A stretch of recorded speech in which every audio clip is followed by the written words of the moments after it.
Dunyoda qarang, yer yuzida 5 ta sarkarda tan olingan ekan. Zo'r deb. Napoleon, Sa'd Iskandariy ikkita ketdimi? 3 ta so'zlaydi. Sohibqiron Hazrat Amir Temur, Zahiriddin Muhammad Bobur, Akbar Shoh.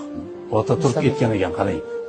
Men agar Amir Temurning otani yuganini qo'lim bilan shunday bitta ushlaganimda, dunyoda o'zimni eng baxtli inson deb his qilardim degan ekan Otaturk. Javoharlar nerib etgan ekan, qarang. O'zbekistonga bordim, lekin Andijonga bora olmadim-da. Nimaga bunaqa deyapsiz? Bobur tug'ilgan tuproqqa sajda qilmoqchi edim degan ekan. Qanaqa ota-bobolarimiz o'tgan?